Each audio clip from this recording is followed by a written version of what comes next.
The bathroom door was half open. He didn't mean to look. He looked anyway. Listen, K-fam. The most feared man in Koreatown. The one nobody dares to interrupt mid-sentence. The one with the black dragon climbing the side of his neck. That man walks into his own mansion on a quiet Saturday afternoon, sees the new black nanny wrapped in a towel by the guest suite mirror, and forgets how to speak. Ayu, the silent hand, speechless. I swear on my life. Her name is Nanny Hodges, 25, black, beautiful, slender build, honey skin, long twist of blonde and black hair down her back. She was hired to take care of a 6-year-old boy who hadn't spoken in 4 months. She walked into that Bel Air marble palace with 2 bags and a cotton apron, and made the boy laugh in a single afternoon. His name is Kang Tae-hwan, 38, black suit, black gloves, black tie buttoned to the throat, second-generation boss of the Kang clan, fronting as a port logistics empire down in Long Beach. Married, cold marriage. Separate bedrooms for 5 years. A wife who already had divorce papers locked in the safe 4 months before Lonnie ever heard the name Kang. And then a Saturday. A cancelled meeting, a door left ajar. Omo, he looked. And he forgot every language he knew. But what she said next, standing there in that small wet towel, looking at him through the mirror. That's the line that broke him. That's where it all begins. Mark my words, K-fam. Before starting the story, comment down below where you are watching us from right now. And don't forget to subscribe to the channel so you never miss a single one of our Korean mafia stories. If you like dramas about justice, hidden love, and family secrets in the underworld of Koreatown, this video was made for you. Stay with us until the end, because the truth behind this nanny and this boss is not what you think. The little boy hadn't spoken a full sentence in 4 months, and on the morning Nanny Hodges walked through the iron gate of the Kang mansion in Bel Air, nobody told her that. Nobody warned her that the 6-year-old waiting at the top of the marble staircase had stopped crying the way other children stop biting their nails. Nobody told her that the silence in that house had a weight you could feel pressing on your chest the second front door closed behind you. They just handed her a uniform, a set of keys to the service wing, and a single sentence from the head housekeeper. Take care of June. That was it. Take care of June. Lonnie stood in the entrance hall with her 2 bags at her feet and let her eyes climb the marble. 25 years old, long twist of blonde and black hair falling past her shoulders, honey skin under the cold morning light, beige tailored pants, white linen shirt with mother-of-pearl buttons rolled to the 3/4 sleeve, flat white sneakers. Raw cotton apron folded over her arm, a thin, gray fabric ribbon knotted on her left wrist. The faint scent of vanilla and bergamot felt almost rude in a house that smelled like nothing at all. Mrs. Helena Park came down to meet her. Korean-American 58, gray hair cut in a short bowl, rectangular silver glasses, black dress to the knee, white lace collar, white apron pressed flat. The kind of face that had smiled a lot once and had learned to stop. She looked Lonnie up and down. Professional, no welcome. You're the nanny. Yes, ma'am, Nanny Hodges. Mrs. Park, follow me. She just turned and started walking, and Lonnie picked up her bags and followed, and the marble swallowed the sound of their shoes. The house unfolded as they walked. Cream sofas nobody sat on, a black lacquered table set for 12, a library with books in Korean, a golden lamp burning in the middle of the day. A kitchen the size of an apartment, white marble and brushed steel, a center island so long you could lay a grown man on it, cold light everywhere. The silence was the loudest thing in the building. Mr. Kang is at the port, Mrs. Park said without turning. Mrs. Kang is on a call. Madam Kang Hai-jin is in her wing and will not be disturbed unless she rings. You will not enter the east corridor. You will not enter Mr. Kang's office. You will not photograph anything. You will not speak to anyone outside about anything you see or hear. Your contract has 32 pages. I assume you read them. I read them, ma'am. Good. She stopped at the foot of a second staircase, narrower, the one the staff used. The boy is upstairs. He will be in the breakfast room. He has not eaten. Since when, ma'am? For the first time, Mrs. Park turned her head. Her glasses caught the light, and behind them, her eyes were tired in a way that had nothing to do with the morning, since yesterday lunch. Lonnie just nodded, set her bags down, untied the apron from her arm, and tied it around her waist with 2 firm pulls. Mrs. Park watched her do it. Miss Hodges. Ma'am. The older woman glanced once at the closed door at the far end of the corridor, then back at Lonnie, and lowered her voice until it was almost a breath. He doesn't cry anymore. Then she turned and walked away, her flat black shoes silent on the marble. Lonnie stood there with her hand still on the knot of her apron. She breathed in, vanilla and bergamot. She breathed out. Then she climbed the stairs. The breakfast room had a round table of pale wood, 3 chairs, 1 booster seat. Beyond the wide window, a hedge so perfectly trimmed it looked drawn with a ruler. On the table sat a small white bowl of rice porridge, a plate of cut fruit, a tiny silver spoon. None of it had been touched.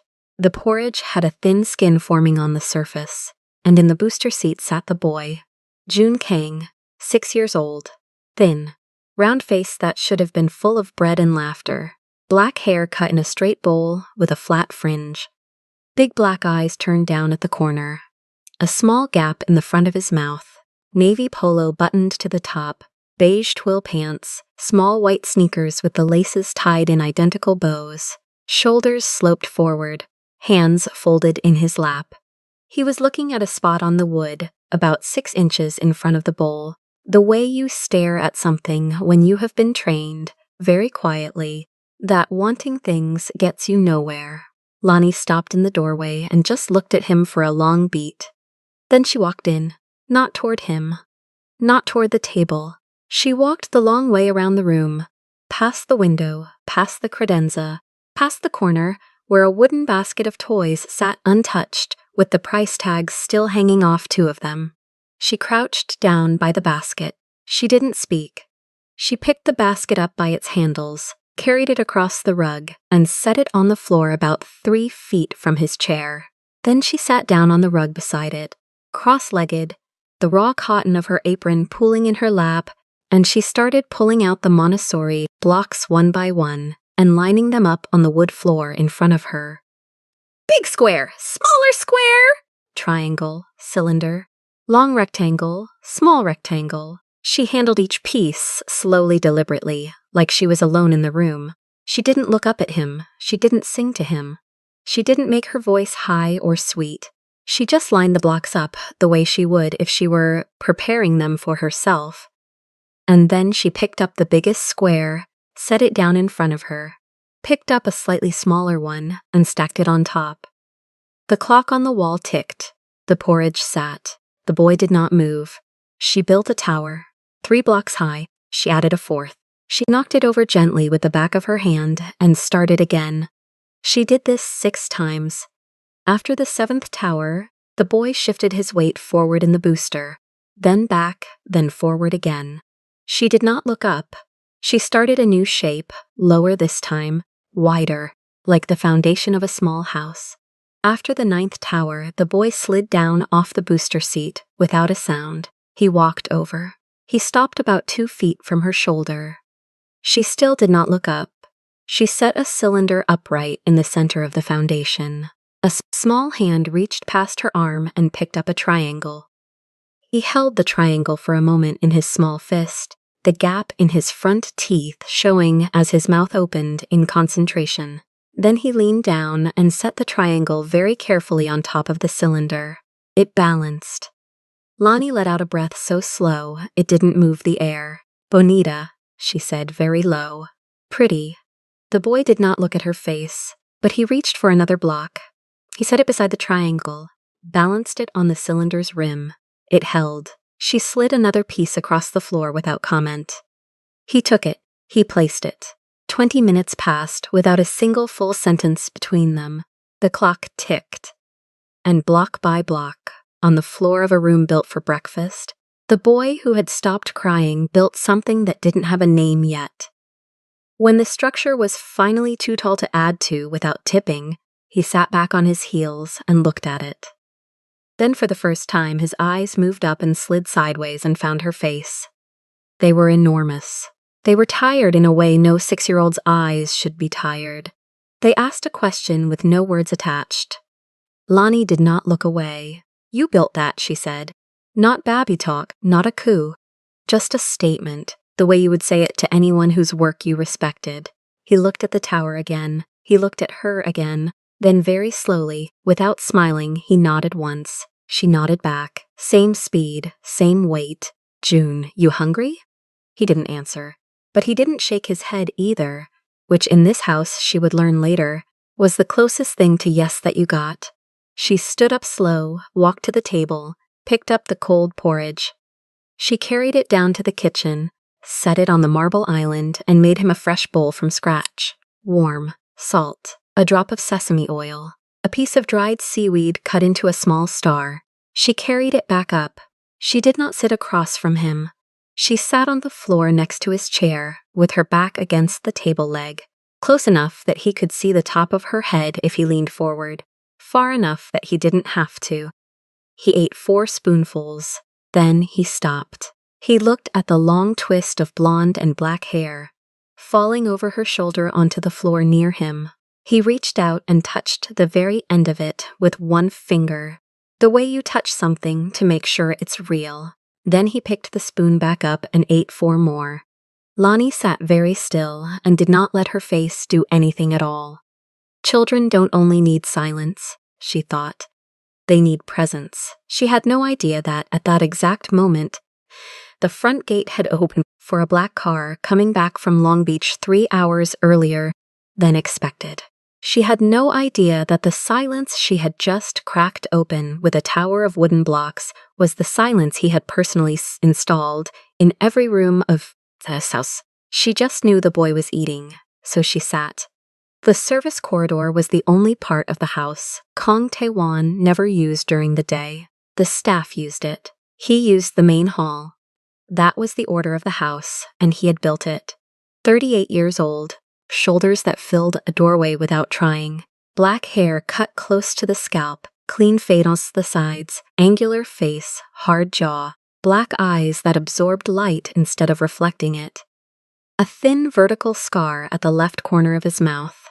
On the right side of his neck, climbing from his collar up behind his ear, the head of a black dragon in solid ink, body coiling down into the white shirt under the pinstriped black suit. Buttoned to the last button, black silk tie, black leather gloves he was pulling off as he walked, square white gold watch, polished Oxfords clicking on the service tile because he had taken the wrong turn at the back door, distracted, thinking about a name that had come up at the port and shouldn't have. He stopped walking. The corridor opened on the left into the kitchen. The kitchen opened on the right, through a wide archway, into the breakfast room. And from where he had stopped, halfway down the corridor, he could see straight across the marble of the kitchen floor, through the archway, into the breakfast room. He could see the long pale wood table. He could see the booster seat pushed back from it. He could see his son's small white sneakers on the rug, and he could see, sitting on the marble of his own kitchen floor with her bare feet tucked under her and her sneakers kicked off neatly by the leg of the island, a woman he had never seen before in his life, holding his son in her lap. The boy was laughing. It was not a loud laugh. It was a small one, almost shy, the kind that comes out of a child who has forgotten the sound his own laugh makes, and is surprised to find it still works. He was sitting sideways across her thighs, one of his small hands fisted in the long twist of blonde and black hair that fell over her shoulder, and he was laughing because she had just taken the dried seaweed star and pressed it gently to the tip of his nose like a sticker, and it had stuck there for a second before fluttering down into the empty bowl. Tae-hwan did not move. He had been a man who walked into rooms for 20 years. He had walked into rooms where men he had grown up with were waiting to decide if they were still on his side. He had walked into a room 6 years ago and watched his wife hand him a newborn and felt nothing move in his chest. He walked into rooms. That was what he did.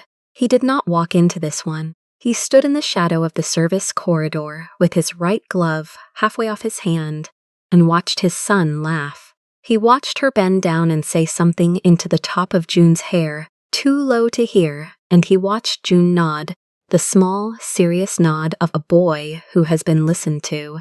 He watched her thumb brush a grain of rice off the corner of the boy's mouth without making a thing of it, and then she looked up. She didn't startle.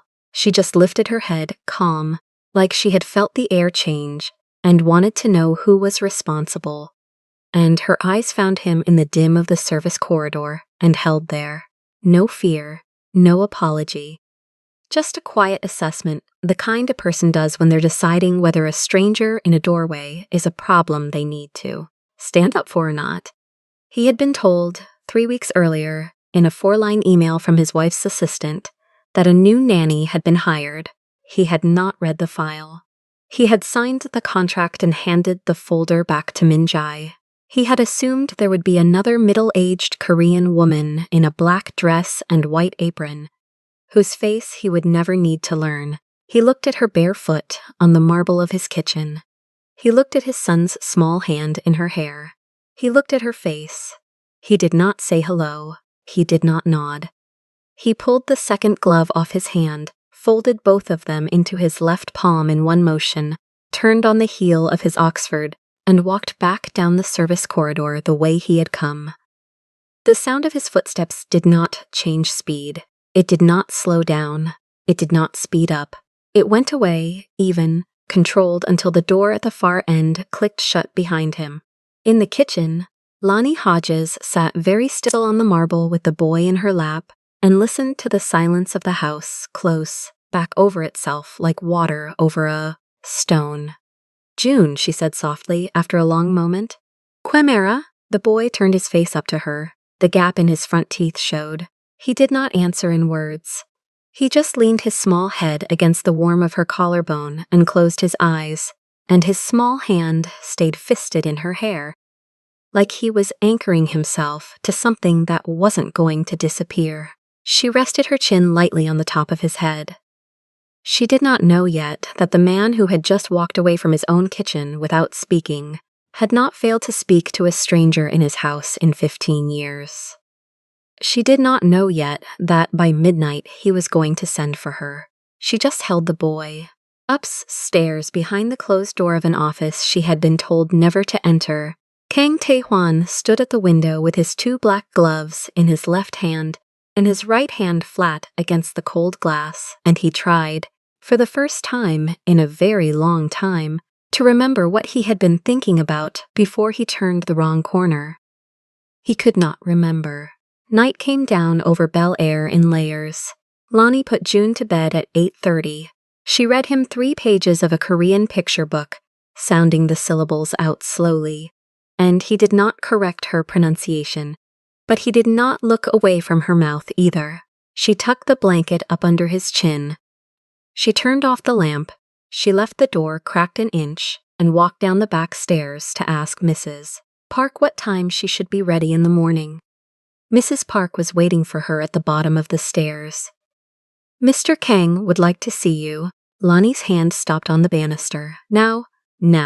2nd floor, end of the east corridor. The door is open. A pause. The glasses caught the light. "Miss Hodges." "Ma'am." "Answer his questions. Do not ask any of your own." Lonnie nodded once. She let go of the banister. She walked back up the stairs she had just come down, and at the top she turned right instead of left, into the corridor she had been told 12 hours earlier never to enter, and her flat white sneakers were silent on the runner, and her heart was making the same sound it had made that morning, and she breathed in through her nose, slow, vanilla, and bergamot, and she breathed out. The door at the end of the corridor stood open exactly 6 inches. Light spilled through the gap in a single warm yellow line across the dark wood of the floor. She stopped just outside it. She did not knock. She had a feeling, the kind of feeling you don't argue with, that the man on the other side of that door already knew she was standing there. "Come in, Miss Hodges." His voice was lower than she had expected, quieter. The kind of voice that did not need to raise itself because it had spent 20 years discovering that it didn't have to. She pushed the door open and walked in. The office was long and narrow, one wall all books, one wall all window, a heavy black desk at the far end with a single green-shaded banker's lamp burning on it. He was standing behind the desk. The suit jacket was off, white shirt still buttoned to the last button, black silk tie still knotted tight, but the gloves were off his hands and the watch was lying on the desk beside an untouched tumbler of amber. The dragon on his neck was clearly visible above the collar in the lamplight. He looked at her for a long second without speaking. She stopped 3 steps inside the door and put her hands lightly behind her back the way she had been taught in her first job at 16 in a hotel in Long Beach. She did not look at the floor. She looked at him. "You aren't afraid of me?" The question was so direct, and his English was so clean, and the lamplight was so warm on the side of his face, that she almost smiled. She didn't, but she almost did. "No, sir." Why not? She thought about it. She did not rush to answer. The clock on the bookshelf behind him ticked twice. "Tenho mais medo de gente que sorri falso," she said. Then, because his eyebrow lifted just barely a millimeter on the left side, she translated. "I'm more afraid of people who smile fake. You haven't smiled at me yet. So I don't know what your face is going to do when it lies. That's the part that scares me, sir. Not you." The silence in the office was different from the silence in the rest of the house. It was a silence that was listening. He looked down at the desk. He picked up the tumbler. He did not drink from it. He set it back down. The corner of his mouth, the one with the thin vertical scar at the edge, moved exactly once, the smallest possible movement, the ghost of something that might have been a smile in a different life. He caught it before it became one. "Miss Hodges, sir. My son ate today." "Yes, sir. He has not eaten a full meal in 4 months." She did not say anything. "Tomorrow morning," he said, "you will be in this house at 6. You will wake my son at 7. You will stay with him until he sleeps. You will not enter this office again unless I send for you. You will not speak to my mother unless she speaks to you first. You will not speak to anyone outside this house about my son or about me. Are we understood? Good night, Miss Hodges." She turned to go. "Lonnie." She stopped at the door. She did not turn around. She waited. "Thank you." It was almost not a word. It was almost just breath. But the warm yellow line of light across the dark wood of the floor caught it and held it, and Lonnie Hodges, 25 years old, twist of blonde and black falling over one shoulder, thin gray ribbon on her left wrist, stood in the doorway of an office she had been told never to enter and let 2 seconds pass before she answered. "Good night, sir." She closed the door behind her. Lonnie walked back to her small room in the staff wing and sat on the edge of the bed in the dark for a long time before she turned on the light. Mark my words, the man in that office had not thanked anyone in this house in 8 years, and he was already starting to wonder, downstairs at his desk with the untouched whiskey going warm in front of him, why the only thing he could see when he closed his eyes was a bare brown foot tucked under a raw cotton apron on the marble of his own kitchen floor. He didn't sleep that night. Neither did she. He didn't sleep that night. Neither did she. But the house had its own clock, and the clock did not care who slept. By 6 the gardeners were already trimming the hedge under the breakfast window. By 6:30, Mrs. Park was running steam through the linens. By 7, Lonnie was downstairs in her uniform, hair pulled into a low twist over her shoulder, sneakers laced tight, apron knotted clean at the waist. By 8, June was in the breakfast room, eating half a bowl of porridge with a slice of pear, cut into a tiny crown. By 9, Taejuan had already left for the port, and Yuna was in the gym wing on a video call about a benefit gala. The week that followed was made of small things. June stacking blocks higher, June naming colors in Korean and then in English, June asking, in a tiny dry voice, if the moon was a girl or a boy. Lonnie saying she didn't know, and then sitting with him while he decided, Helena Park bringing a second cup of tea to the breakfast room one morning and setting it down in front of Lonnie without saying anything, and walking back out before Lonnie could thank her. Taewon every now and then in a doorway, always for a second, always gone before she could meet his eyes for too long. By Friday night, Lonnie thought she understood the shape of the house.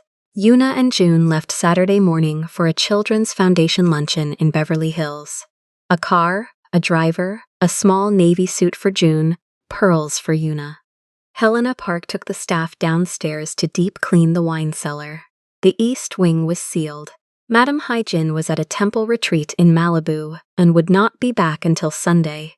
Taehwan had a meeting at the port that was scheduled to last the entire afternoon. The mansion, for the first time in 7 days, was effectively empty. Lonnie went up to the guest suite on the second floor at the end of the west corridor.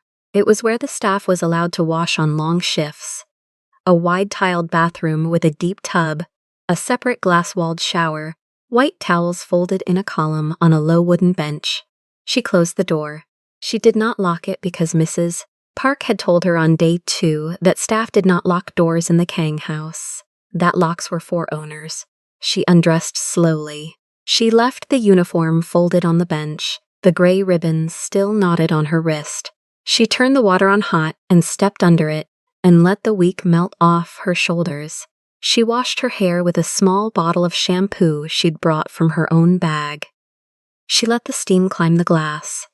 She thought about June, about the way he had laughed for the first time on Wednesday when she pretended a wooden giraffe couldn't reach the top of the block tower, and how Yoona had stopped in the doorway, watched for 3 seconds, and walked away with her phone pressed to her ear. She thought about Taehwan in the office 2 nights before, the way he had asked, "Are you not afraid of me?" with the same flat voice he used to order, coffee. She thought about how he had almost smiled, almost. The water ran over her face and she closed her eyes. She didn't hear the gate. She didn't hear the car. She didn't hear the front door.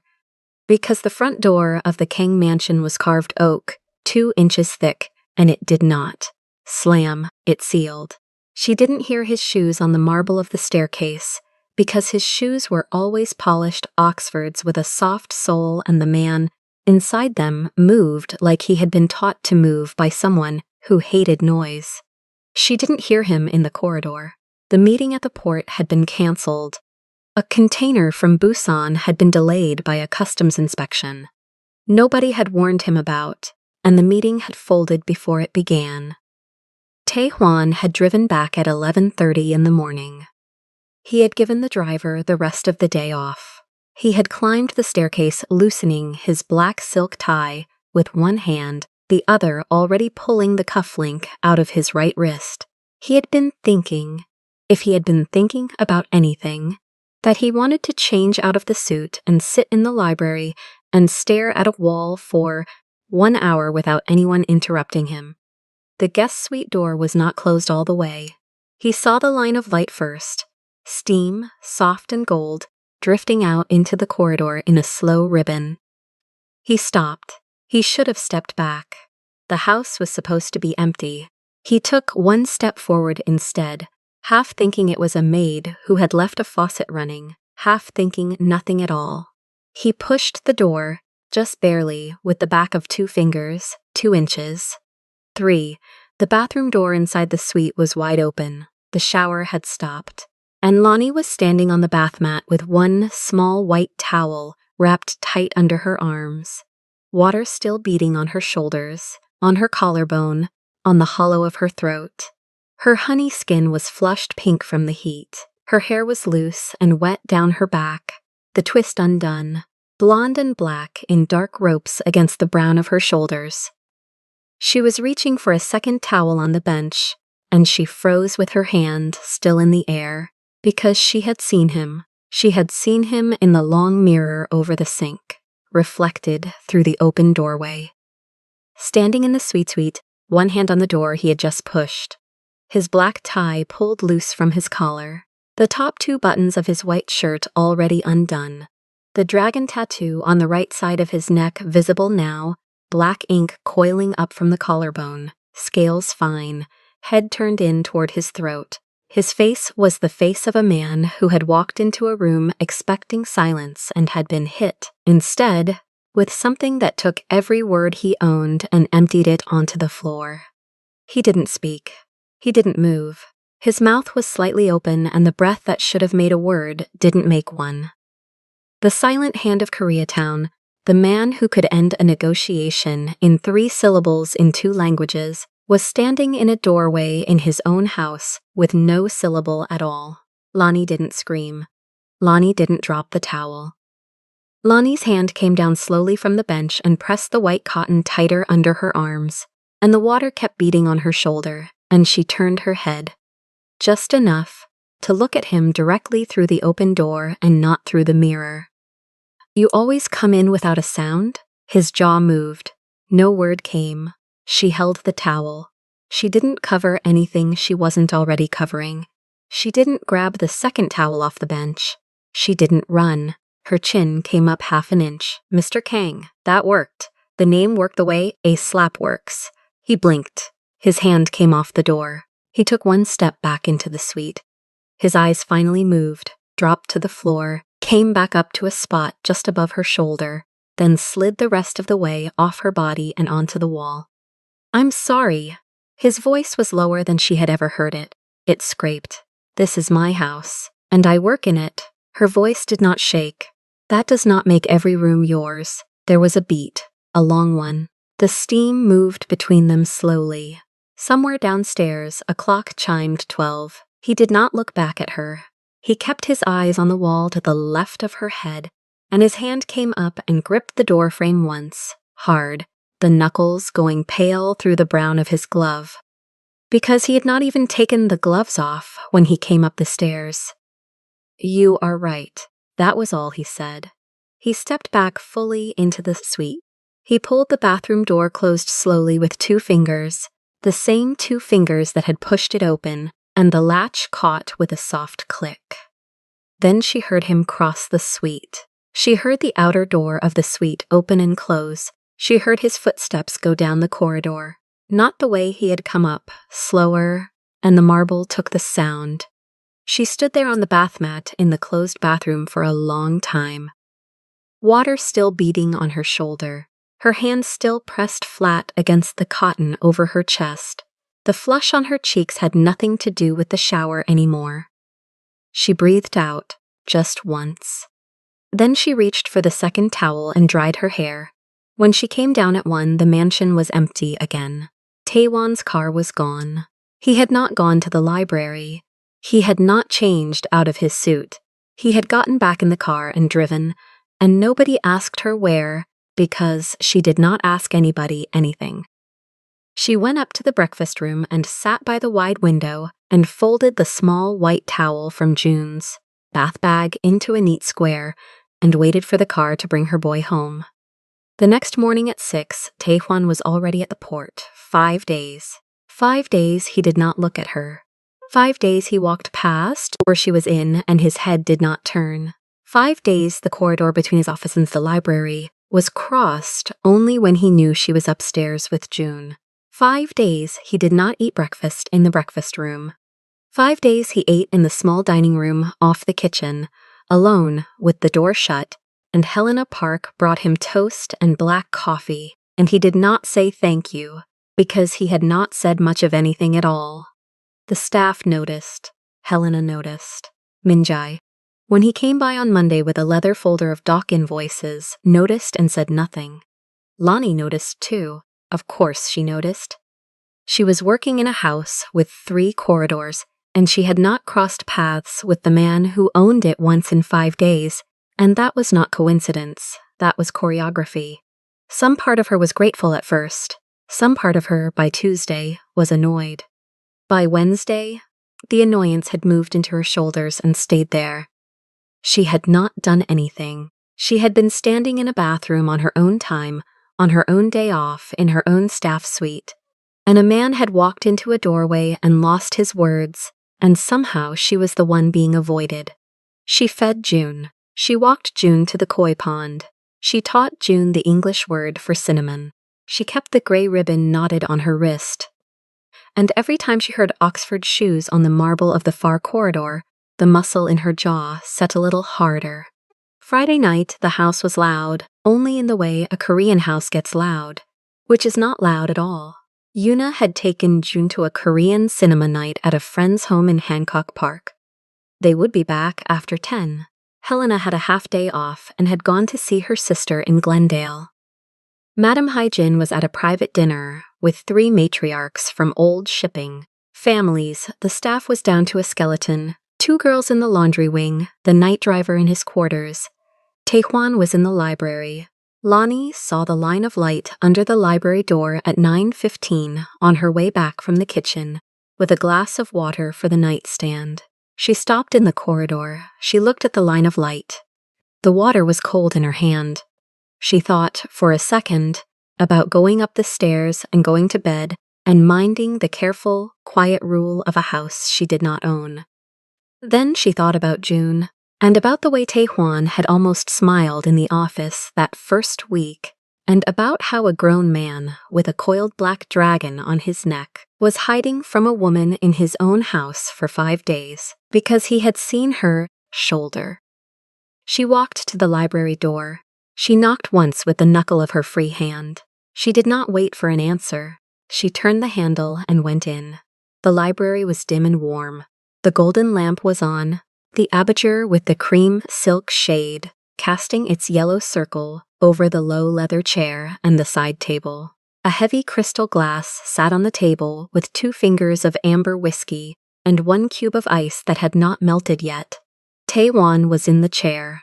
Black trousers, white shirt with the cuffs rolled twice, no tie, no gloves. The collar open enough that the lowest curve of the dragon's tail showed at the base of his throat. A book in his lap that he was not reading. He looked up when she came in and his face did not change, but his fingers closed on the page.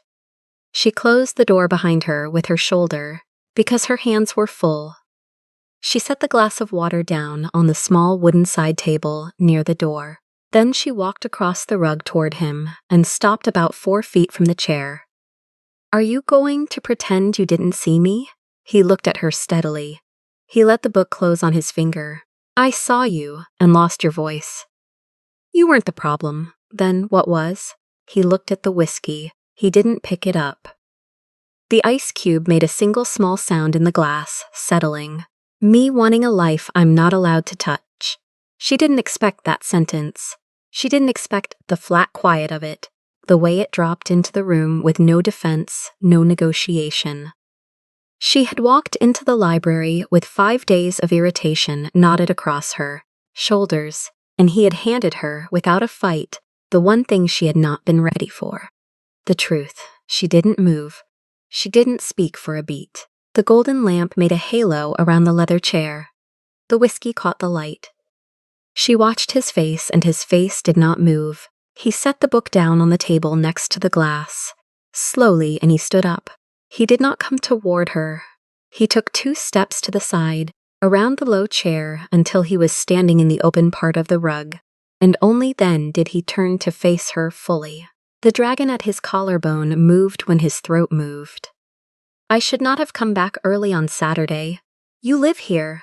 I shouldn't have pushed the door." "No." Her voice was lower than she meant it. "You shouldn't have. I won't again."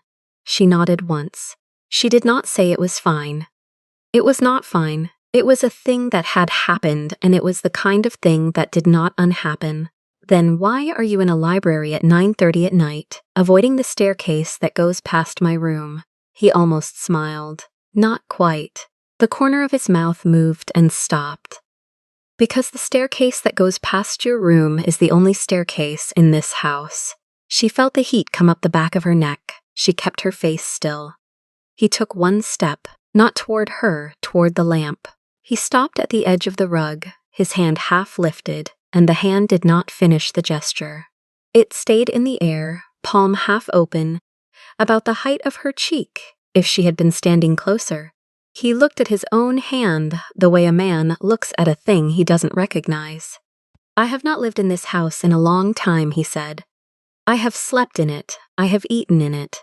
I have signed contracts in the office down the hall. I have not lived in it. And then a woman who is not afraid of me sat on the floor of my son's breakfast room and stacked blocks until he laughed for the first time in 4 months, and now I am 38 years old and I cannot walk past a staircase. Lonnie held her ground. Her chin came up half an inch, the same way it had on the bath mat. His hand was still in the air. Slowly, almost without deciding to, he lowered it. The knuckle of his index finger came to rest, just for a second, at the level of her cheekbone, in the empty air between them. He did not touch her. He let his hand hover there, then he closed it into a soft fist and let it drop to his side. She took one step back, just one, Mr. Kang. Taehwan. She didn't say his name, she said quietly. The way you say a thing once and never again, I will not be any man's secret. He looked at her. He nodded slowly. He did not argue. He did not promise. He did not reach for her again. He took 2 steps back around the leather chair and sat down on it the way a man sits down when his knees are tired. He picked up the crystal glass. He did not drink. He looked at the amber against the lamplight. Good night, Miss Hodges. Good night, Mr. Kang. She turned. She walked across the rug. She picked up the cold glass of water from the side table by the door, because she was not going to leave it there for Helena to find in the morning. She closed the library door behind her without a sound. She climbed the staircase in the dark. She passed the door to the east corridor. She passed the door to the master suite. She passed the door to June's room and stopped, the way she stopped every night, and listened for a second to the slow rise and fall of a 6-year-old's breath behind the wood. Then she walked the last short stretch to her own room at the end of the staff hall. She closed the door. She set the water on the nightstand. She stood there for a long minute with her hand still on the glass. Downstairs in the library, the ice cube finished melting. Taehwan did not move from the chair until the lamp clicked off on its timer at midnight. He did not finish the whiskey. He did not open the book. He sat with his hand resting flat on his own knee, the same hand that had not touched her, and he counted, very slowly, the things he had built in his life that he could no longer stand inside. Upstairs, Lonnie sat on the edge of her bed with the gray ribbon between her fingers and untied it once, smoothed it flat on her thigh, knotted it again at her wrist with 2 firm pulls. Then she lay down in her uniform with the lamp on and stared at the ceiling. In the silence between the two of them, the entire house listened. Morning came slow into the Bel Air house, the kind of slow that pretends nothing happened the night before. Lonnie sat up in the staff suite, pressed her palms flat to the cotton sheet, and breathed once all the way down. Her twist braid, blonde and black, lay heavy over her shoulder. She tied it back with the gray fabric ribbon from her wrist and stood, uniform on, beige-tailored trousers, white linen shirt buttoned to the 3rd button, sleeves rolled, cotton apron, low white sneakers. She looked at herself once in the bathroom mirror and decided not to look twice. June was waiting in the breakfast nook with a half-eaten piece of toast and a face that had already chosen a mood for the day. The mood was quiet, the kind a 6-year-old gets when he has decided he loves someone and is afraid of what that means. He scooted the second chair out with his foot before she sat. Good morning, Mr. Hodges, she said, low and warm. Good morning, Miss Lonnie. He looked at her braid, then at her face. Are you tired? A little, are you? A little. She cut his apple into 8 pieces, because that was the right number for a Tuesday. Helena Park moved past the doorway with a basket of linens and gave Lonnie a look that wasn't a question and wasn't an answer, the way women who have worked in big houses look at each other when they both know the air in the room has changed. Yuna came down at 9:20, ivory meaty dress, block heels, matte red on her lips like punctuation. She stopped at the threshold and watched her son finish his apple. June looked up, said Iyama, and reached for her. Yuna walked over, kissed the top of his head, kept her hand there a beat longer than usual, and turned her eyes on Lonnie. Lonnie, when you have a moment, after June's lesson, come to the tea room on the 2nd floor. It was not a question. It was not unkind. It was the voice a woman uses when she has rehearsed the sentence 3 times in the mirror. "Yes, ma'am," Lonnie said. Yuna held her eyes for one more second, and there was something in her face Lonnie had not seen before. Not anger, not warning, something tired and clean, like a window someone finally washed. The tea room on the 2nd floor was a place Lonnie had only crossed through. Low tatami, paper screens, white camellia in a celadon vessel, 3 cushions around a black lacquer tray. The window looked over the back garden, where the gardener was clipping boxwood into a slow rectangle. Eunice was already kneeling. The tea was already poured. Genmaika, the smell of toasted rice and grass. "Sit!" Lonnie sat across from her, folded her legs, placed her hands on her thighs. Yuna lifted her cup, blew across the surface, set it down without drinking. "I am going to speak to you in a way I have not spoken to anyone in this house in 8 years. I am going to ask you to listen and not to lie when I am done. Can you do that?" "Yes, ma'am. Stop calling me ma'am. Today, in this room, my name is Yuna." "Yes, Yuna." Yuna looked at the camellia. "I am not blind, Lonnie." The air in the room dropped half a degree. Lonnie did not look away. She did not nod. She kept her hands where they were. "I know my husband came home 5 days ago and walked the long hallway instead of the short one. I know the lamp in the library burned past 2 in the morning.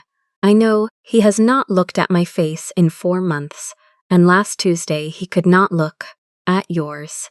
I know the staff have started moving differently when you cross a room. I know my son laughed at breakfast on Saturday for the first time since March. I have known all of it from the 2nd week." "Yuna, let me finish." Lonnie closed her mouth. "I want you to understand who I am before you decide what I am saying. I am not a wife who was loved and then betrayed. I am a woman who was put into a contract at 28 by a family who needed an alliance. The daughter of a shipping family from Busan. Tae Hwan was the son of a clan that needed clean money to move through Long Beach. We were married 11 months after a dinner with 11 people. I cried in the bathroom of the reception hall and then came out and smiled for 200 photographs." She sipped her tea, set it down. "The first year we tried, he was kind, patient. The 2nd year we stopped pretending. The 3rd year we built separate routines. By the 5th year, we slept in separate rooms." "That was 5 years ago, Lonnie." 5 years. Lonnie's hands had not moved. "June happened in the 2nd year. He was the only true thing we ever made together. Tae Hwan loves him from a distance, with money and rules and a tutor schedule. He does not know how to sit on the floor with his own son. He has never known, until you." Lonnie opened her mouth. Yuna lifted one finger and Lonnie closed her mouth. "I watched him stop in the kitchen doorway on a Wednesday because you were on the floor barefoot, and June was in your lap and you were laughing. I watched my husband forget for 40 seconds that he is the head of a clan. I watched him become a man. Then I watched him remember who he is and walk away, and I went upstairs and sat on the edge of the tub for a long time. I want you to know what I felt, because it matters. I did not feel rage. I did not feel jealousy. I felt relief. Because for 8 years I have been waiting for a reason that would let both of us put contract down without breaking the family." Yuna reached into the small drawer under the lacquer tray and pulled out a thin manila envelope. She placed it on the tray between them. Her fingers were perfectly steady. "Open it." Lonnie did not move. "Open it, Lonnie. I am not testing you. I am showing you something." Lonnie lifted the envelope. The flap was loose. Inside, folded in thirds, was a thick legal document in English and Korean, with tabs and seals and a signature block at the bottom. She unfolded it enough to see the top. "Petition for dissolution of marriage. Petitioner, Yuna Lee Kang. Respondent, Kang Tae Hwan.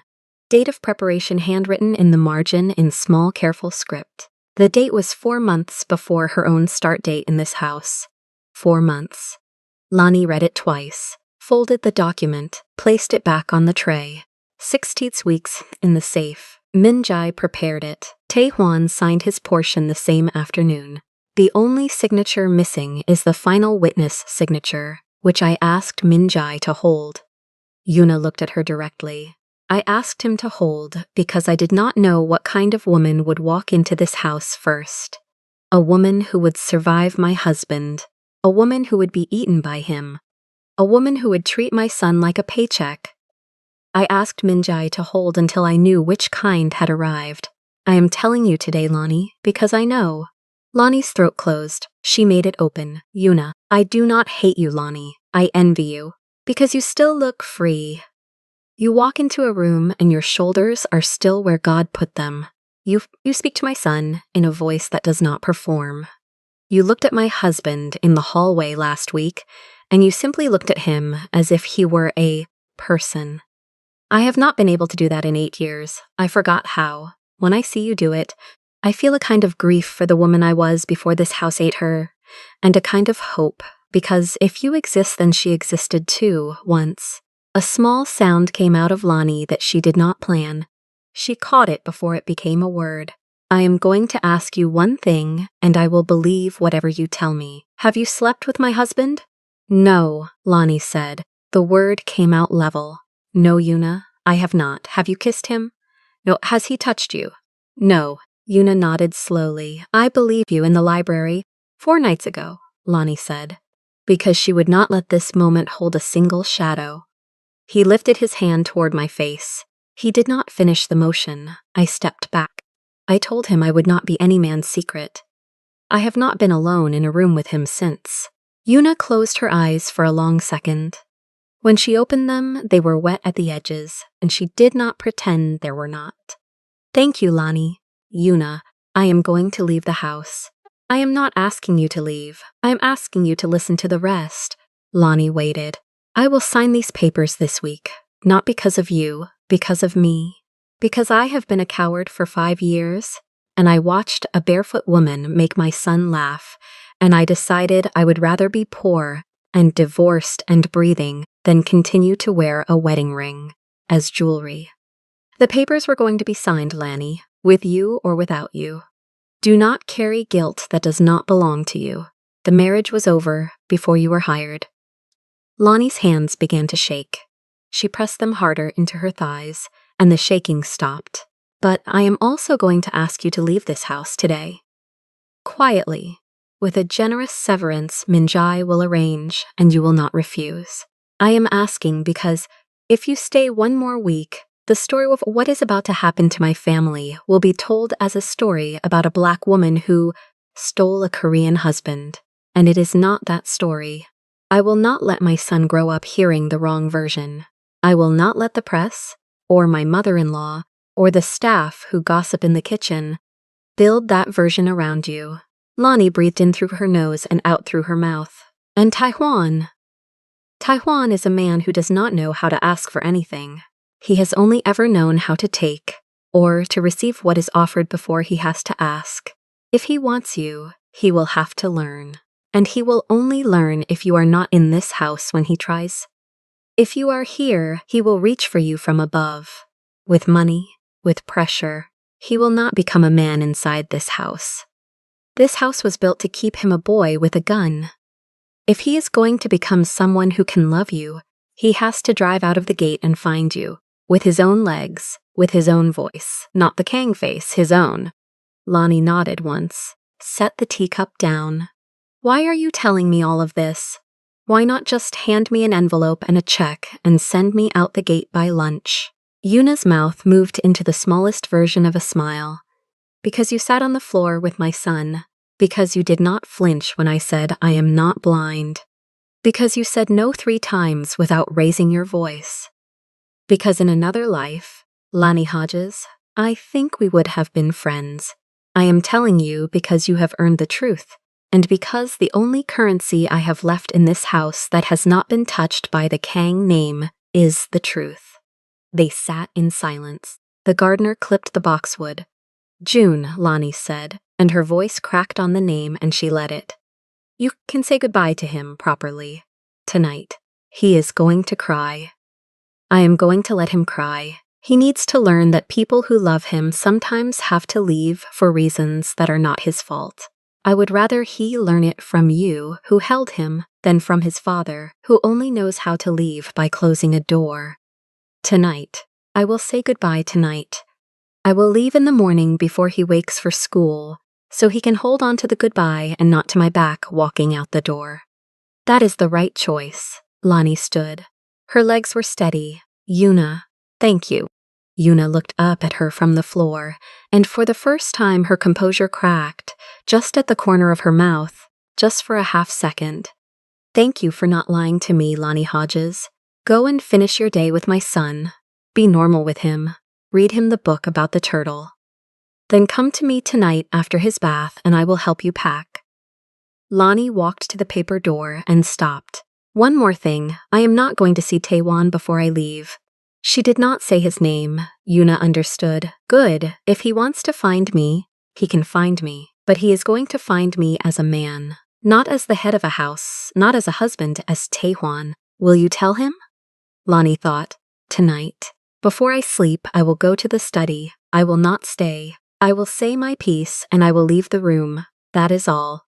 She opened the papered door and walked out into the hallway, with her braid heavy on her shoulder and her hands perfectly steady at her sides.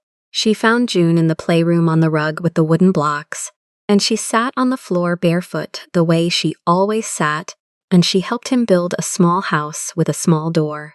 When she said the word door, her voice did not shake. He did not notice. He was 6. He was building. That afternoon, she did 3 things slowly and on purpose. She washed and folded the small blue cardigan he wore on cool mornings and placed it on his chair.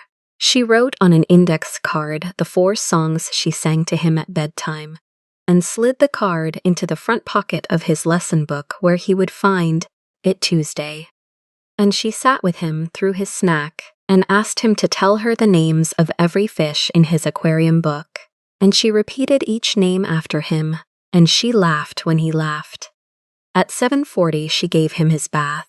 She washed his hair with the small plastic cup, and she covered his eyes with her left hand so the suds would not sting. She wrapped him in the white towel with the rabbit ears on the hood.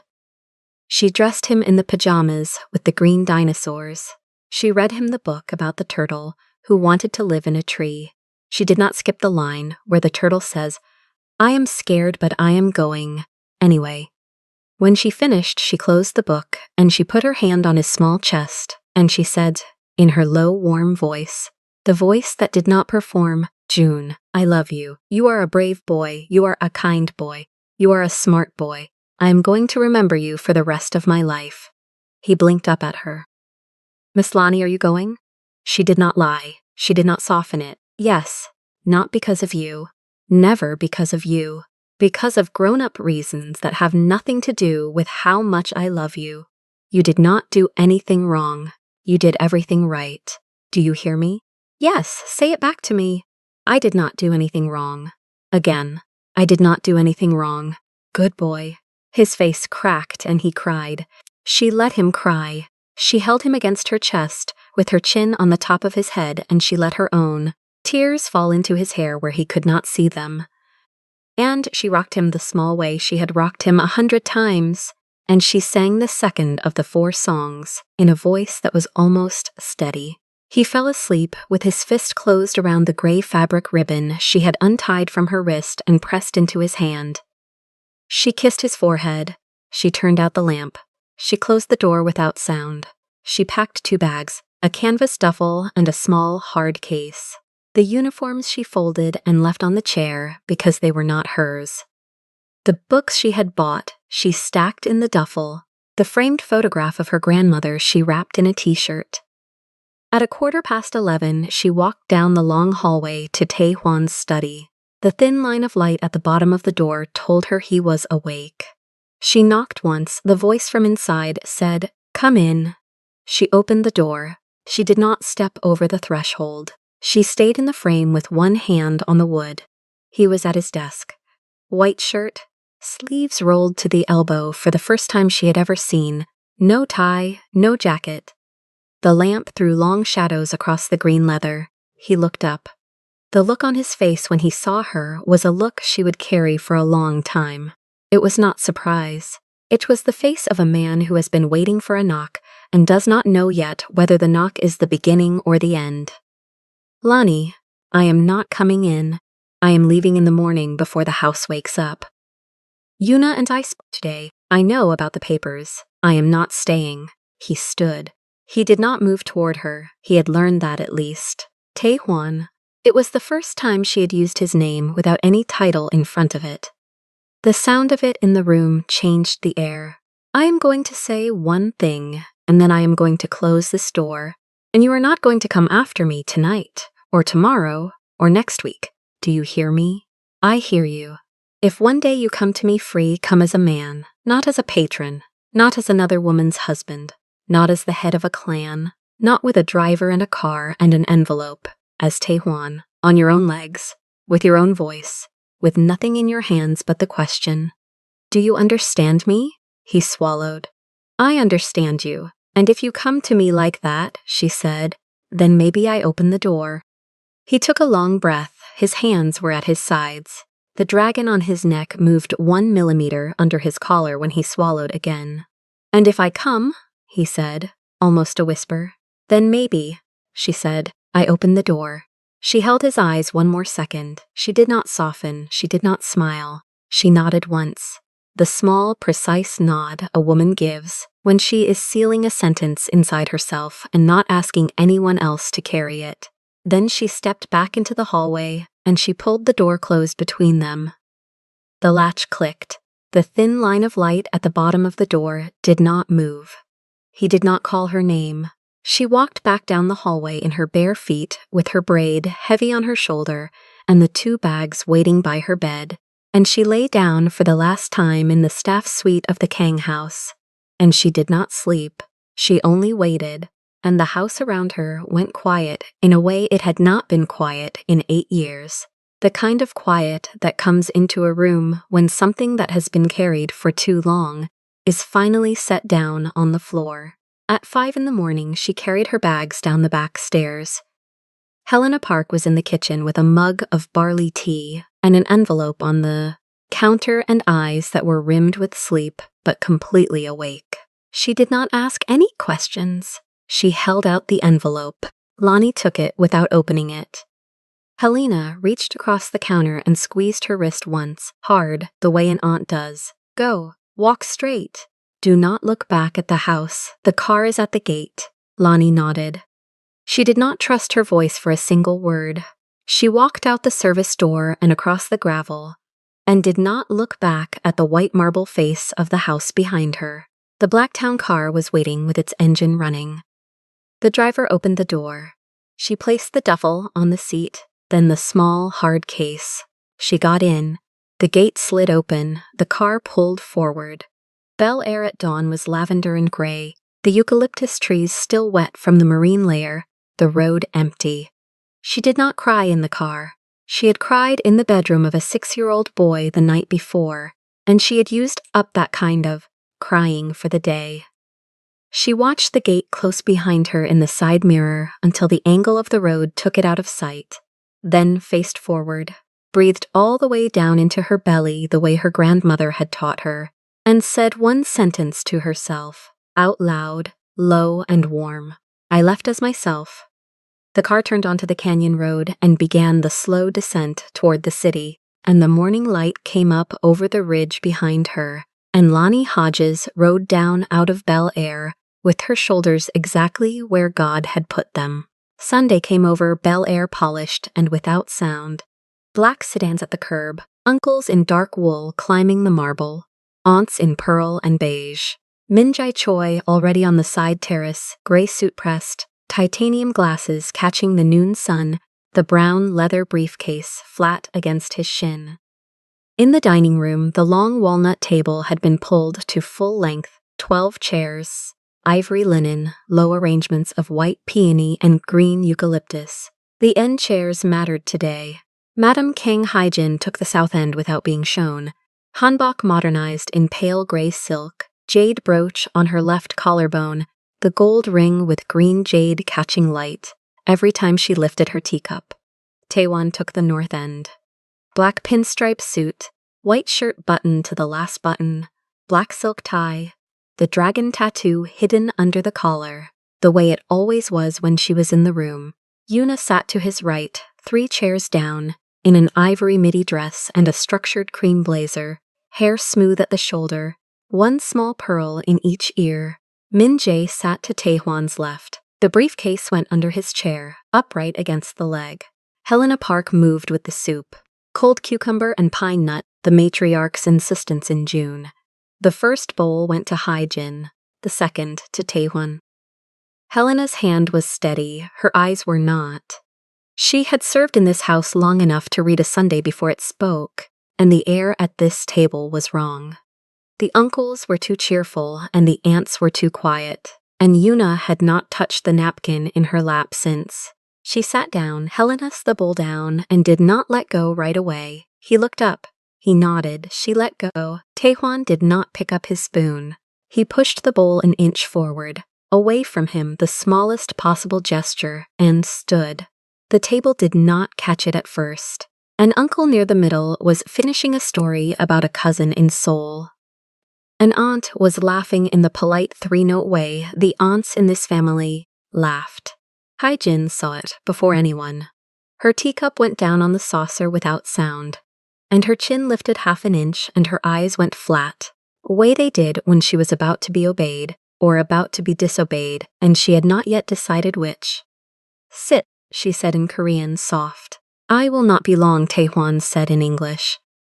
He said it for the cousins who had grown up here, and the aunts who pretended they had not, and he said it because English in this house, at this table, meant the door was open and the staff could hear, and the moment could not be folded back into a private thing later. "I have something to say before the meal." The uncle near the middle stopped his story. The aunt stopped her laugh. Yuna lifted her chin and her shoulders went down, not up, which was the tell Taewon had been waiting for. She knew. She had known for a week. Minjai's hand moved once, slow, against the side of his thigh and rested. "My marriage to Yuna is over." Taehwan said it flat, no apology in it, no theater in it, the same voice he used on the phone with Long Beach when a container did not clear and a man needed to understand that it was going to clear by Tuesday. "We have agreed. The papers are signed. I am telling the family today out of respect, not for permission." Silence sat down on the table like a 13th guest. Then Haijin moved. The teacup went up again, an inch, 2 inches, and stopped, and went back down without touching her mouth. "You will not," she said it in Korean. "You will not bring this into my house on a Sunday. It is already in your house, Mother. It has been in your house for 5 years. 5 years of what?" An uncle leaned in, the one with the gold pen in his pocket, who liked to be the voice when there was a voice to be. "5 years of what, Taehwan? You have a wife. You have a son. You have a name on 3 buildings on Wilshire. What is missing?" "Nothing is missing," Taehwan said. "Something is over. They are not the same." Haijin's eyes went to Yuna once, fast, the kind of look that asked a question and answered it in the same second, and then they went to Helena Park, who was still at the sideboard with the soup tureen in both hands, and Haijin gave the smallest tilt of the chin that meant leave. Helena did not leave. Helena set the tureen down on the warming pad and folded her hands at her apron and stayed. The matriarch noticed. The matriarch did not insist. She turned her face back to her son, and the air around her shoulders went a degree cooler. "It is that girl." Haijin said it in English. She wanted the cousins to hear too. "It is that Nanny. That is what this is. You have lost your head over a girl who carries our child up the stairs, and you are willing to tear down this family for a body." Taehwan did not flinch. He put both hands flat on the table, the gold and white watch catching the chandelier, the cufflinks small and dull and expensive, and he leaned forward exactly 2 inches. "Do not use her name to explain your own cowardice." He said it in Korean first low, so Haijin felt it in the language she had raised him in. Then he said it again in English, so the rest of the table could not pretend to have misheard. The uncle with the gold pen sat back. The aunt next to him put her hand on her own throat. Yuna closed her eyes for one full breath and opened them. My marriage was over before Lonnie Hodges entered this house. It was over before June could speak in full sentences. You have known. All of you have known. You have eaten at this table for 5 years and watched my wife sleep on the 2nd floor and me sleep on the 3rd, and you have called it tradition. You have called my silence dignity. You have called Yuna's silence grace. It was neither. It was a contract to adults signed because their parents wanted a merger, and the merger happened, and the marriage did not. I am done swallowing it. Haijin's mouth opened. Nothing came out. Do not bring Lonnie's name into this room again, Taehwan said. Not at this table. Not in this house. She is not the reason. She is not the excuse. She is not the wound. You are the wound. The contract was the wound. She is a woman who did her job in this house with more honor than most of you have shown the people who share your last name. You will speak of her with that respect, or you will not speak of her at all. The uncle with the gold pen tried once. Taehwan, no. Taehwan did not raise his voice. He did not need to. You will sit, uncle. You will listen. You have not earned the right to a sentence here today. Haijin's hand was on the jade ring, turning it, the small habit she had when she was being defied, and could not yet decide whether the defiance was a phase or a fact. Her eyes moved to Yuna. Of all the moves left at the table, the one Haijin had not planned for was the one that came next. Yuna stood. She stood the way a woman stands when she has been practicing in private for weeks. Minjai had already slid the briefcase forward with the inside of his ankle. Yuna lifted it, set it flat on the white linen between the peonies, and clicked it open. Cream-colored folder. Thick. She pulled it out, opened it to the first page, and turned it so the date was facing the south end of the table where her mother-in-law sat, with the jade ring still going around her finger. Mother, Yuna said it in Korean, quiet, no edge in it. The edge would have been beneath her. Read the date. Haijin did not move. Read the date. Yuna said again, in English this time for the uncles. The uncle with the gold pen leaned in without meaning to. His eyes did the reading his mouth could not. He sat back fast. 4 months! Yuna's voice did not change pitch. These papers were signed by me, and by Taehwan, 4 months before Lonnie Hodges was hired into this house. 4 months before any of you met her. 4 months before my son knew her name. The decision to end this marriage was made by the two of us, in private with our attorney, before a black woman ever set foot on the marble in your foyer. So when you whisper that this is her fault, when you carry it to the temple, when you tell my son one day that a nanny broke his parents, you will be telling a lie, and I will not have my son's life begin on a lie built to protect your pride. Helena Park, at the sideboard, put one hand flat to her own chest and left it there. Haijin looked at the date. She looked at her son. She looked at her daughter-in-law of 8 years standing across from her, with a cream folder in 2 steady hands, and the small pearl earrings still catching the light, and for the first time in those 8 years, Haijin understood that Yuna had never been the soft one. Yuna had been the patient one.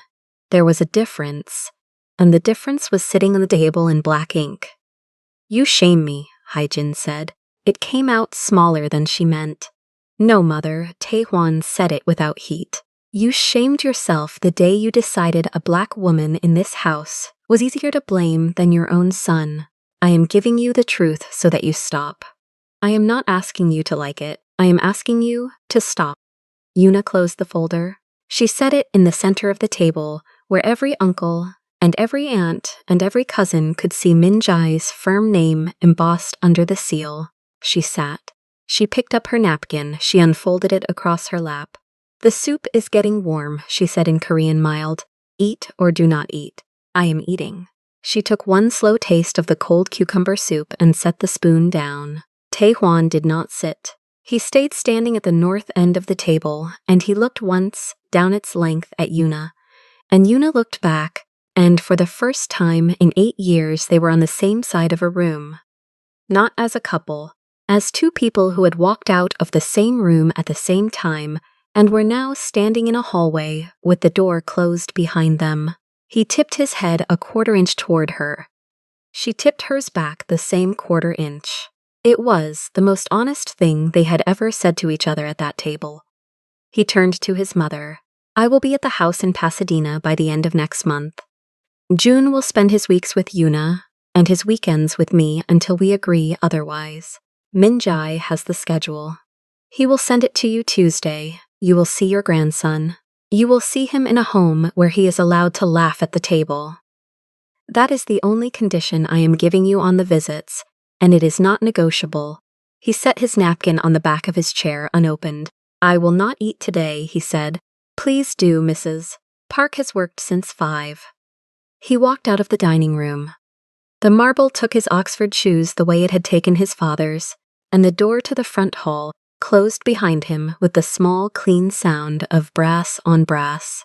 And at the long table, the uncle with the gold pen finally picked up his spoon because Yuna was eating.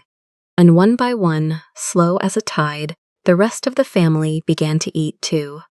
Hyjin did not. She sat with the jade ring under her thumb and looked at the cream folder in the center of the linen and did not look up again for a long time. 3 weeks pass the way 3 weeks pass when a man has decided to subtract something from his life on purpose.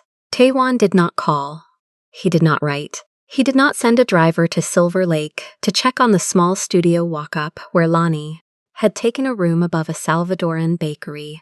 He did the harder thing. He let her be. He sold the upper floor of the Wilshire building to a cousin who had been asking for a decade. He moved 2 of the Long Beach contracts to Min Jae's name on paper and to a younger lieutenant in practice. He cut the security detail at Bel Air to none. Because there was no one left to guard, the house went on the market on a Thursday and was under offer by Saturday. He took the first clean number in cash. He put Yuna's share into a trust for June before the ink was dry. The house in Pasadena was smaller than the garage at Bel Air. Stucco the color of old paper, a clay tile roof gone soft at the edges, a black iron gate that did not lock, a jacaranda tree in the front yard that dropped purple all over the walk in June. 3 bedrooms. A kitchen with a window over the sink that looked into a back garden with a lemon tree and a rosemary hedge, and an old wooden bench the previous owner had left. He painted the second bedroom himself, pale blue, the color of a sky right after rain, a small wooden bed, a cream cotton quilt, a reading lamp with a paper shade, a bookshelf, the height of a 6-year-old with 3 books on it, and the rest of the shelves empty, so June could fill them himself. He kept the dragon tattoo. He stopped buttoning shirts to the last button. The black silk ties went into a drawer he did not open. The goatskin gloves went to a coat charity in Koreatown along with most of the suits. He kept 2, 1 charcoal, 1 black. Everything else he gave away. In Silver Lake, Lani had taken a position with a young couple who had twin girls almost 2, a yellow bungalow on a hill, a hammock between 2 avocado trees, twins who ate strawberries with their hands and pulled her twist braid with sticky fingers and laughed when she pretended to be a lion. She came home tired in a good way. She slept without her phone in the room. She did not look at anything that might have his name in it. She kept the gray fabric ribbon on her left wrist. She did not take it off. On a Thursday in the 4th week, she came home, climbed the wooden stairs to the studio above the bakery, opened her mailbox out of habit because the mail was always junk, and found 1 envelope. Cream-colored, no stamp, no return address. Her name in dark ink, by hand. Just Lani Hodges. The handwriting was careful. The handwriting was a man who had practiced. She held the envelope in both hands all the way up the 2nd flight. She sat on the edge of her bed. She did not turn the light on. The street lamp through the window was enough. She slid her thumb under the flap and opened it. 1 sheet, heavy paper, 3 lines. I came as Taewon.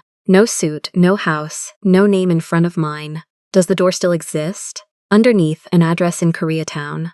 A small restaurant on Olympic she had walked past 100 times. A date Saturday. A time 7 in the evening. No signature. He had not signed it. He had not needed to. The handwriting was the signature. She sat with the paper in her lap for a long time. She breathed once, all the way down, the same breath she had taken the morning. She walked out of Bel Air with 2 suitcases, and she folded the letter along the same crease he had, and she put it under her pillow. Saturday came. The terracotta midi dress, the flat leather sandals, the small gold hoops, the gray ribbon on her wrist. She braided her hair back loose at the nape and let the twist fall over her shoulder. She did not wear perfume. She did not need to be remembered. She needed to be seen.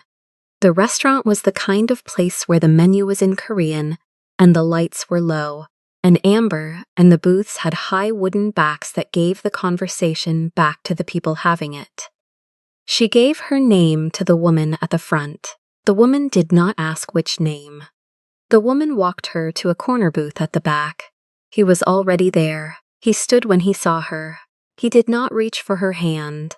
He did not say her name first. He stood and waited until she was seated, and then he sat back down across from her, and the amber lamp caught him from one side, and she saw him. Black linen shirt, soft from washing, top 2 buttons undone.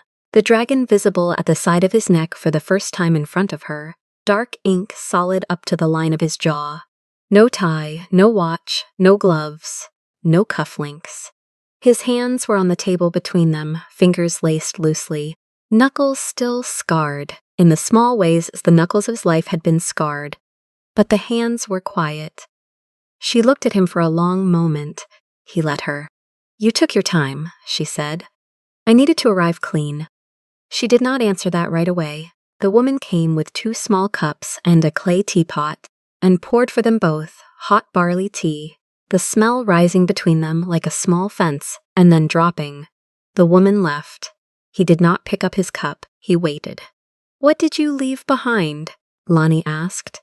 "The house, 2 of the 3 companies, the crew at Long Beach, the watch, the gun in my desk, my mother's idea of what my life is supposed to look like." "And what did you keep?" "My son.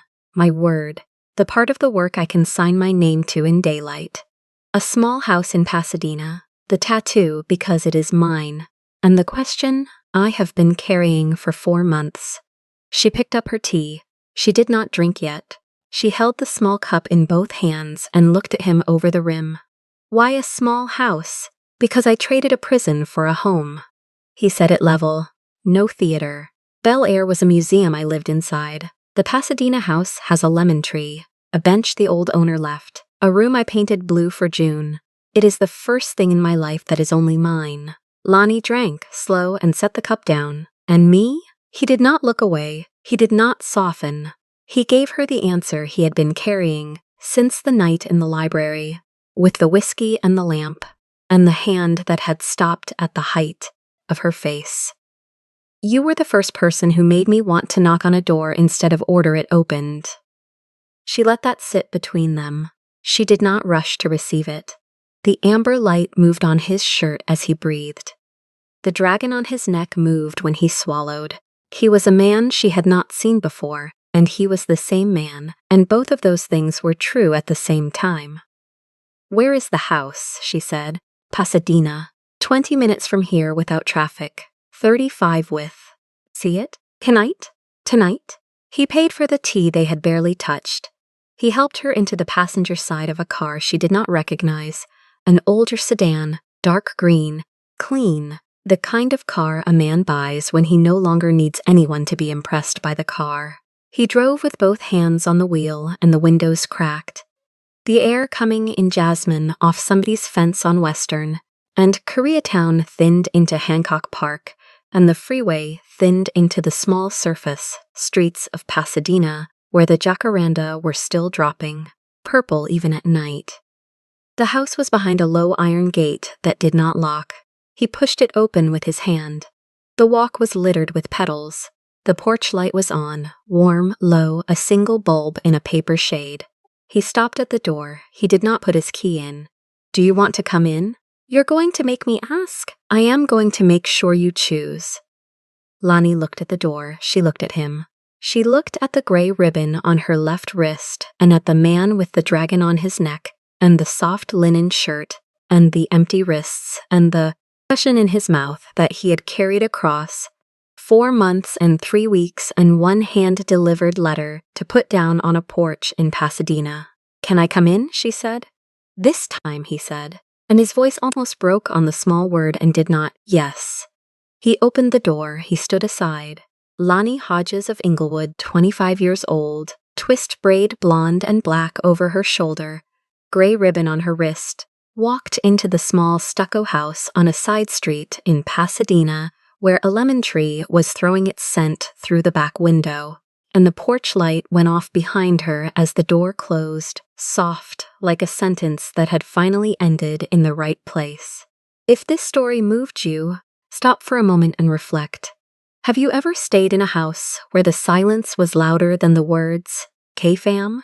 Have you ever loved a man who only knew how to give orders, never how to knock? Would you have waited 3 weeks of silence to see if he'd come back as a man instead of a boss? Mark my words, K-fam. Sometimes the bravest door is the one you close before he can buy it. Tell us your experiences and feelings in the comments. And if you want more stories about silenced women who reclaimed their dignity, about hidden love that survives the underworld, and about Korean family secrets that explode at the dinner table, subscribe to the channel and turn on the bell. See you in the next story.